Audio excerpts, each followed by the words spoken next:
വ്യക്തിപരമായ കാര്യങ്ങൾക്ക് മറുപടി ഇല്ല. അതേ സമയത്ത് മശായിഖുമാർക്കെതിരെ വിരൽ ചൂണ്ടിയാൽ ഞങ്ങൾ വിടുകയുമില്ല. ഓരോ ഭ്രാന്തന്മാരെ ചിലരുണ്ട് കളത്തിലിറക്കുന്നവർ. അങ്ങനെയുണ്ട്. ഇപ്പോ എല്ലാ വഴിയും അടയുമ്പോ ചിലരെ തേടി പിടിച്ച് നമ്മുടെ മശായിഖന്മാർക്കെതിരെ രംഗത്തിറക്കിയാൽ എന്തോ ഒന്ന് നേടാനാകുമെന്ന് എന്നിട്ട് അതിങ്ങനെ പ്രചരിപ്പിക്കാം. പറയുന്ന ആക്കെന്നെ സ്ഥിരതല്ല. എന്താ പറയുന്നത് ഓനെന്നെ അറിയൂല. എന്തൊക്കെയോ വായയിൽ കിട്ടിയത് വിളിച്ചു പറയാം. ആളാരാ? പമ്പൻ കേസിൽ പെട്ട് എല്ലാ നിലക്കും ഫ്രോഡായി എല്ലാവരും അംഗീകരിച്ച ആള്. അത്തരം ആളുകൾ. ഓനെന്താ പ്രശ്നം?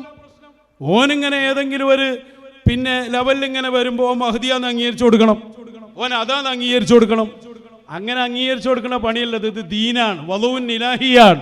വളുവിൻ ഇലാഹിയാകുമ്പോ അത് മശായിഖുമാർക്ക് അവരെ നിലപാടിലേ നിൽക്കാൻ പറ്റുള്ളൂ. എന്നിട്ട് അതിന്റെ പേരും പറഞ്ഞ് പച്ചയായ കളവുകളും അതിന്റെ പകയും വീട്ടാൻ വേണ്ടി ആരെ നിങ്ങൾ രംഗത്തിറക്കിയാലും അതൊന്നും എവിടെയും എത്തുകയില്ല.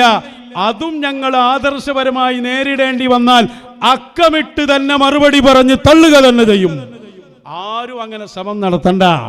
ഞങ്ങൾ പോകുന്ന വഴി അഹ്ലുസുന്നയാണ്, മശായിഖിന്റെ വഴിയാണ്. അതിന് മറുപടി ഉണ്ടെങ്കിൽ പറയും. അതിന് മറുപടി ഉണ്ടെങ്കിൽ നിങ്ങൾ പറഞ്ഞോളി. ഞങ്ങൾ തിരിച്ച് വളരെ മാന്യമായിട്ട് മറുപടി പറയും.